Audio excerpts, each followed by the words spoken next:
அருள்மிகு காளியம்மன் திருக்கோயிலில் இங்கே மேற்கூரை அமைக்கப்பட்டிருக்கிறது. இந்த கோயில் முன்பாக மேற்கூரை அமைப்பது இந்த பகுதி மக்களுடைய வேண்டுகோளுக்கும் நம்முடைய மாமன்ற உறுப்பினரும் எங்களுடைய பகுதி செயலாளருமான தம்பி சித்தன் அவர்களும் அவருடைய துணைவியார் நாகஜோதி சித்தன் அவர்களும் வட்டக்கழக செயலாளர்களும் கழகத்துடைய நிர்வாகிகளும் இந்த பொதுமக்கள் கேட்டுக்கொண்டிருக்கணுங்க. இன்றைக்கு 18 லட்சம் ரூபாயில் இந்த மாதிரி மேற்கூரை அமைத்து கொடுத்துருக்குறோம். இந்த மாதிரி பல ஊர்களில் இந்த மாதிரி திருக்கோயில் முன்பாக, நாடக மேடை முன்பாக, அதே மாதிரி கலையரங்கங்களுக்கு முன்பாக பொதுமக்களுடைய வேண்டுகோளுக்கு இணங்க இது மாதிரி தொகுதி மேற்கு தொகுதி மேம்பாட்டு நிதியிலிருந்து நிதி ஒதுக்கப்பட்டு இந்த பணிகள் மேற்கொள்ளப்பட்டிருக்கு என்பதை மிக்க மகிழ்ச்சியோடு தெரிவித்துக் கொள்கிறேன். நான் வரும்போதெல்லாம் ஒவ்வொரு தடவையும் பல்வேறு திட்டங்களை கொண்டு வந்துக்கிட்டு இருக்கேன். அமைச்சராக இருக்கும்போதும் அப்படி தான். மழைநீர் வாய்க்கால் அமைப்பது, பல்வேறு கட்டமைப்பு பணிகள், இது மாதிரி திட்டங்களை தான் நான் அமைச்சராக இருக்கும்போதும் கொண்டு வந்திருக்கேன். இன்றைக்கி திமுக அமைச்சர்கள் டிஃபன் பாக்ஸ் கொண்டுட்டு வந்துக்கிட்டு இருக்காங்க. அது திருவிழாவுக்கு வந்து கொடுத்துட்டு போயிடுவாங்க. ஆனால் அந்த தொகுதியில் மக்களுடைய நன்மையை கருதி அவங்களுக்கு வேண்டுகோளுக்கு இணங்க ஃபேவர் பிளாக் அமைப்பது, சாலையில் அதாவது தார் சாலை போட முடியாத பகுதியில் ஃபேவர் பிளாக் அமைப்பது, ரேஷன் கடை நியாய விலை கடையை கட்டி கொடுப்பது, அதே மாதிரி பள்ளிக்கூடத்துக்கு கட்டட அமைப்பு, ஆழ்குழாய் போர்வெல் போட்டு கொடுப்பது, சுகாதார அமைப்பு, சுகாதாரத்திற்கு கட்டடம் கட்டி கொடுப்பது, அதே பொது நாடக மேடைகள், நடைபாதை அமைப்பதற்கு நடை பூங்காக்கள், சாலையோர பூங்காக்கள், இது போன்ற மக்கள் நலன் பயக்கும் திட்டங்களை தான் நாங்கள் கொண்டாந்து கொடுத்துருக்கோம் அமைச்சராக இருக்கும்போது. இது அதே மாதிரி இந்த பகுதியில் நீண்ட நாட்களாக நிறைவேற்றப்படாத பாதாள சாக்கடை திட்டம் 247 கோடியில் கொண்டு வந்து இது கிழக்கு தொகுதிக்கும் நம்முடைய அன்புக்கும் இந்த மரியாதைக்குரிய மாண்புமிகு அமைச்சர் பத்திரப்பதிவுத்துறை அமைச்சருடைய தொகுதிக்கும் நாங்கள் செஞ்சுருக்கோம். இது போன்ற திட்டங்களை அதே மாதிரி 24 மணி நேரம் தங்கு தடையின்றி குடிநீர் கொடுக்கிற திட்டம் வரலாற்றில் எங்களுடைய பெண்கள், இந்த மதுரை பெண்கள் மழை தண்ணிக்காக தெருவுக்கே வராத அளவுக்கு வீட்டுக்குள்ளேயே தண்ணி எந்த நேரமும் பிடித்து கொள்ளலாம், வருஷம் 365 நாளும் பிடித்து கொள்ளலாம் என்ற திட்டத்தை, உயர்ந்த திட்டத்தை பொதுச் செயலாளர் எங்களுடைய முதலமைச்சராக இருந்த அண்ணன் எடப்பாடியார், புரட்சி தமிழர் எடப்பாடியார் அவர்களுடைய கருணையினால் மதுரை மக்களுக்கு 100 வார்டுகளுக்கும் 40 லட்சம் மக்கள் பெருக்கம் ஏற்பட்டாலும், இன்றைக்கி 17 லட்சம் மக்கள் தான் இருக்கிறாங்க, வசிக்கிறாங்கன்னு கணக்கெடுத்திருக்காங்க. 40 லட்சம் மக்கள் பெருக்கம் ஏற்பட்டாலும் இன்னும் 40 ஆண்டுகளுக்கு குடிநீர் பிரச்சனையே வராது என்ற நிலையை முல்லை பெரியார் அணையிலிருந்து தங்கு தடையின்றி குடிநீர் கிடைக்கிற திட்டத்தை கொண்டு வந்து 23ஆம் வருஷமே நிறைவேற்றுவது. அது இந்த அரசாங்கம் வேணும்ன்றே காலதாமதப்படுத்தி இங்கே இருக்கிற 2 அமைச்சர்கள் அவங்க தான் திட்டம் கொண்டு வரல. சரி, இருக்கிற கொண்டு வந்த திட்டங்களாச்சும் செயல்படுத்துறதுக்கு முயற்சி எடுத்துருக்கணும். மதுரை மக்கள் மீது உண்மையிலேயே அன்பும் பாசமும் இருக்குதுன்னு சொன்னால் இங்கே இருக்கிற திராவிட முன்னேற்ற கழகம், மதுரையில் வாழ்கிற திராவிட முன்னேற்ற கழக நிர்வாகிகள், மாமன்ற உறுப்பினர்கள், இப்போ மண்டல தலைவர் இல்லை, எல்லா மண்டல தலைவர் ராஜினாமா பண்ணிட்டாங்க. அது தெரியுமில்ல, மறந்துட போகிறீங்க, மக்கள் மறந்துடுவாங்க. மண்டல தலைவர் ராஜினாமா, நிலைக்குழு தலைவர் புதுசாக போடுறாங்களா, பழைய ஆளையே போடுவாங்களா? எது எப்படி போட்டாலும் சரியாப்பா, மக்கள் பணத்தை சூறையாடம் இருந்தால் சரிதான். வரி பணத்தை 200 கோடியை சுவாகான்னு பண்ணிட்டாங்க. இன்றைக்கி மேயர் உள்பட எல்லாரும், மேயர் கணவர் இன்றைக்கும் வந்து ஜாமீன் மறுக்கப்படுறார். ஆனால் அவர் மனைவி தொடருகிறார் மேயராக. மதுரையில் நீதிக்கு பேர் போன மதுரை, பொற்கை பாண்டியன் ஆண்ட மதுரை. பொற்கை பாண்டியன் என்ன தெரியுமா? அதெல்லாம் சொன்னால் வரலாறு ஆயிரும். அதாவது இரவு நேரத்தில் ஜெயந்தி, அதாவது காவல் காக்க ஒவ்வொரு வீட்டுக்கும் வருவாங்க. வந்து கதவு அந்த காலத்தில் போலீஸ் இல்லை, காவல்துறை இல்லாத நேரத்தில் மதுரையில் வளம் வரும்போது அன்னைக்கு அந்த வீடுகளில் வந்து பார்த்துட்டு போவாங்க. ஒவ்வொரு வளம் வருவாங்க. வளம் வரும்போது மன்னரே என்ன செய்கிறாரு, வளம் வர்றார் பாண்டியன். மதுரைக்கு உரிய இதுங்க பெருமை, சரித்திரம், பெருமை. நீதிக்கு பேர் பற்ற மண்ணுன்றதுக்காக சொல்லுவாங்க. தன்னை நீதி கட்டு உயிர் மார்ந்த பாண்டியன் நெடுஞ்செழியன் அவர் மட்டும் இல்லை, கோப்பெருந்தேவி மறைஞ்சாங்க, கணவன் மறைந்தவுடன் அதெல்லாம் பெருசு இல்லை. இன்னொன்று என்னென்னா, அது மாதிரி வாழையடி வாழையாக வந்தது. முதல் நாள் கணவர் மனைவிட்ட சொல்லிட்டு போயிடுறாரு, எங்க நான் வெளியூர் போகிறேன், நம்ம மன்னர் ஆட்சி நடக்குது மதுரையிலப்பா, மன்னர் ஆட்சி நடக்குது மதுரையில், நீதிக்கு பேர் போன மதுரை, இங்கே ஒரு திருடன் கூட வரமாட்டான், நீ அமைதியாக இரு அப்படின்னு புது மனைவிகிட்ட சொல்லிட்டு போகிறார், அமைதிப்படுத்திட்டு போகிறார். அந்த வீட்டு கணவர் போயிடுறார். அதை மாறுவேடத்தில் வந்த பாண்டிய மன்னன் பார்த்துறார். அவர் அடுத்த நாள் வர்றார். அந்த வீட்டுக்குள்ளே ஆண் சத்தம், ஆண் பேர் குரல் கிடைக்குது. யார் ஆண் குரல் கிடைக்குது அப்படின்னு போன கிழமை திடீர்னு ஏதோ மனம் மாறி அந்த பிரயாணத்தில் இதாகி வீட்டுக்கு வந்துடுறான். சிரிக்கிறக்கா சொல்லப்பா, மதுரை பெருமையை சொல்கிறேன், என்ன சிரிக்கிறீங்க? அந்த மாதிரி மதுரையில் என்னன்னா, அந்த வீட்டுக்குள்ளே என்னடா ஆண் குரல் கேட்குது, வீட்டுக்காரர் வெளியூர் போயிட்டாரு என்ன அப்படின்னு கதவை தட்டிடுறார்.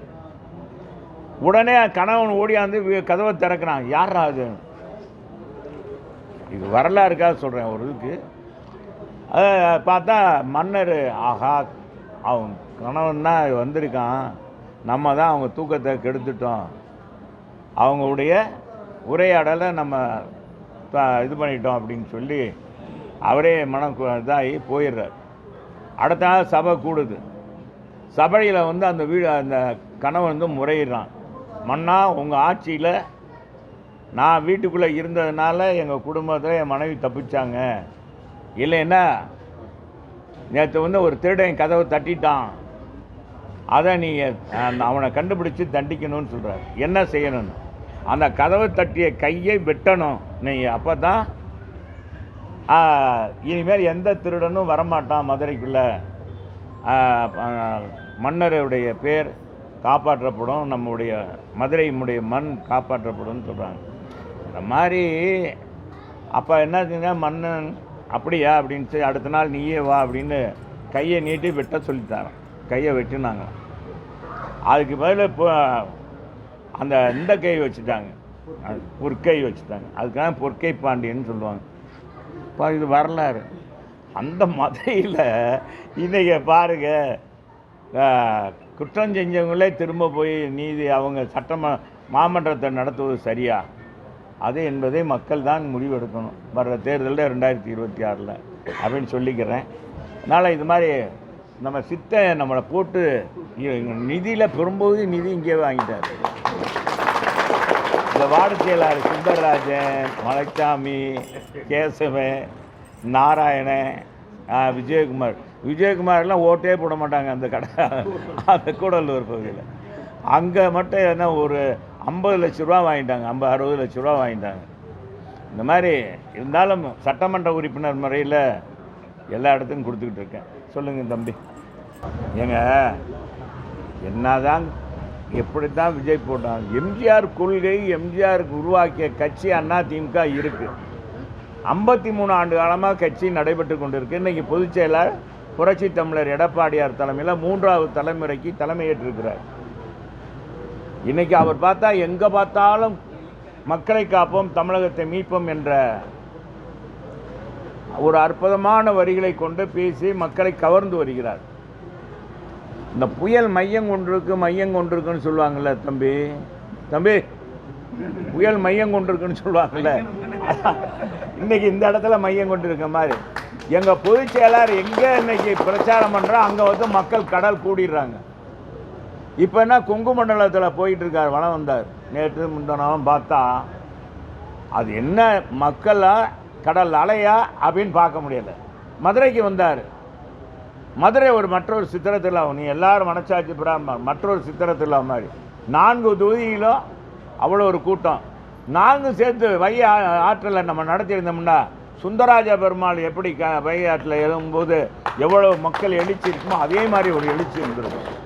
4 தொகுதியில் நடத்துங்கன்னு சொன்னதுனால நம்ம ஒரே இடத்துல நடத்தணும். அது மாதிரி எங்கே போனாலும் மக்கள் சிறப்பு இருக்குது. இப்போ அதிமுகவுடைய சிறப்பு இன்றைக்கி மக்கள் வரவேற்கிறாங்க. எனவே அவரால் உருவாக்கப்பட்ட கட்சி, அவருடைய கொள்கையை தாங்கியிருக்கிற கட்சி, தலைமை இன்றைக்கி 2 கோடிக்கு மேற்பட்ட தொண்டர்களை பற்றிருக்க கட்சி இருக்கும்போது இவர் என்ன தான் சொன்னாலும் சரி படத்தில் காமிக்கிற மாதிரி காமிச்சிட்டு போகலாமே ஒழிய வேற ஒன்றும் இல்லை. இதுக்கு பொதுச் செயலாளர் பதில் சொல்வார், நான் சொல்ல விரும்புவதில்லை. மதுரையில் ஒரு அமைச்சர் இந்த துறையில் டிபார்ட்மெண்ட் நடக்கல, ஊழல் நடக்கல, அதிமுக நடந்த ஊழல் எடுத்து காட்டவா அப்படின்ட்டு ஒரு அவர் சொல்லத்தான் செய்வார். நாட்டில் பூரா ஈடி ரைடு நடந்துக்கிட்டு இருக்கு, இதே பண்ணிருக்காரு. அதே அமைச்சர் சொல்கிறாரு 30,000 கோடி இந்த மாதிரி சபரீசனும் நம்ம துணை முதலமைச்சரும் எங்கே வைக்கிறதுன்னு தெரியலன்னு 1 வருஷத்துலேயே பேசுனாங்கன்னு சொல்லி அவர் ஃப்ரெண்டுகிட்ட பேசுனது வெளியே வந்து தான் இன்றைக்கி பதவி இறக்கப்பட்டு வேறு இடத்துல இருக்கார். அடையாளத்துக்காக ஏதாச்சும் நீங்கள் அப்படி தான் போடணுன்றக்கா அப்படி வந்து பேசுகிறது. அதே அமைச்சர் தான் சொன்னார், அவர் தான் நம்ம சட்டமன்ற உறுப்பினராக இருக்கும்போது எங்களுடைய நகர உங்களுக்கு தெரியும் ஸ்மார்ட் சிட்டி பணியில் பெருத்த ஊழல் இருக்குது, இந்த பெரியார் பஸ் ஸ்டாண்டில் வந்து பஸ்ஸுகள் வந்து நிறுத்த முடியுமா, அதே கேட்டவர் தான் அவர் தான். பிடிஆர் பழனிவேல்ராஜனை தான் சொல்கிறீங்க தியாகராஜன்.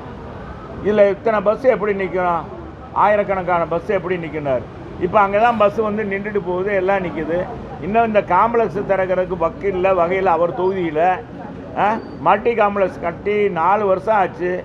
4 வருஷமாக திறக்கிறதுக்கு ஒரு சட்டமன்ற உறுப்பினர், ஒரு அமைச்சர் நடவடிக்கை எடுக்கலை.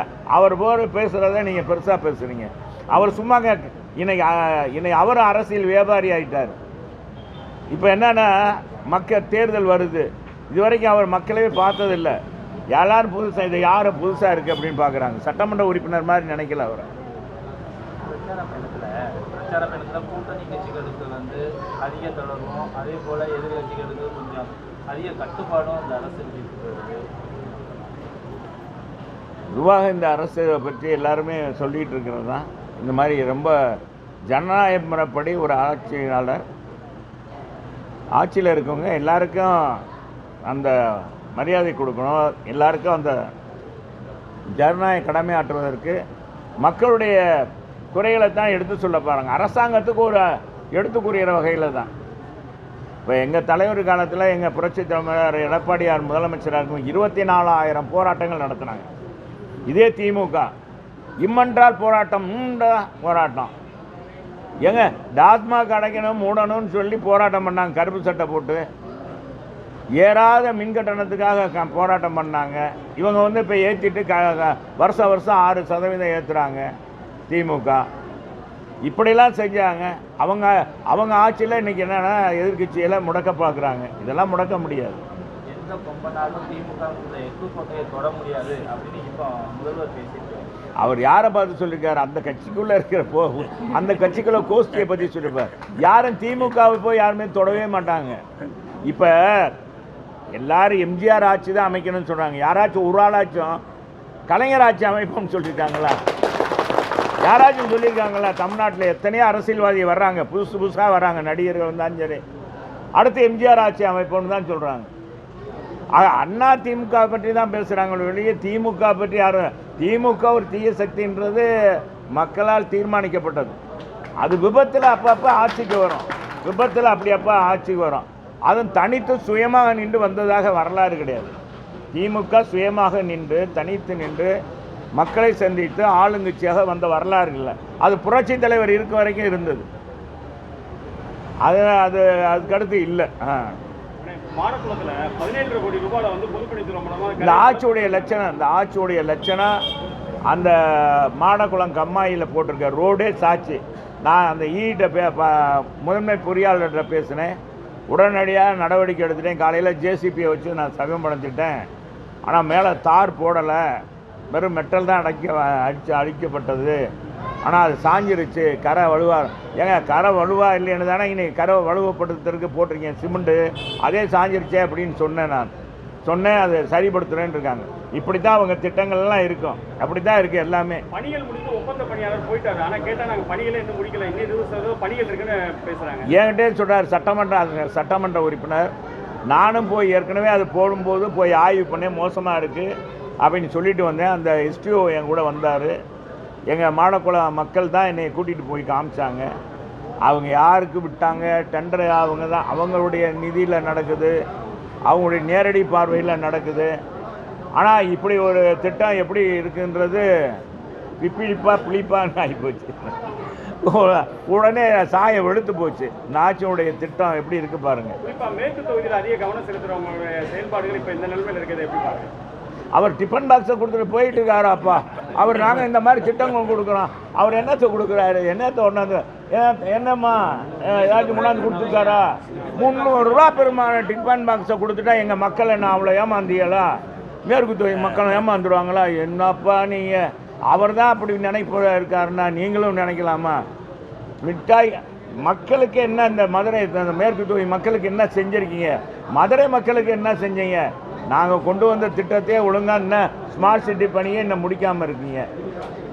இன்னும் 23 முடிக்க வேண்டிய குடிநீர் திட்டமே இன்னும் முடிக்காமல் இருக்காங்க இந்த அமைச்சர்கள். அதை முடிச்சுட்டு அப்புறமேல் டிஃபன் பாக்ஸ் கொடுத்தா மக்கள் கூட நினைப்பாங்க. எம்ஜிஆர் அண்ணாவை மட்டுமே பயன்படுத்தியிருக்காரு அவரோட பிரச்சார வாகனத்தில். எடப்பாடியார் பொதுச் செயலாளராக இருந்தவரை எங்களுக்கு எங்கள் திமுக எளிமையாக வெற்றி பெறும், உண்மையுடைய ரகசியமே அவர் பொதுச் செயலாளராக இருக்கிறது தான் அப்படிங்கிற மாதிரி பேசியிருக்காரு. அவர் எழுதி கொடுத்து ஒரு தப்பாக எழுதி கொடுத்துருக்காரு. அடுத்த முதலமைச்சர் எடப்பாடியார் தான், புரட்சி தமிழர் தான். மக்கள் முடிவு எடுத்துட்டாங்க. உதயநிதியாக முடிவு எடுக்க போகிறார். உதயநிதி எடுத்து என்ன செய்ய? மக்கள் தான்ப்பா எஜமானர்கள், மக்கள் தான் நீதிமன்றம். சரி வாங்கப்பா, வாங்கப்பா, வாங்கப்பா, வணக்கம், வணக்கம்ப்பா.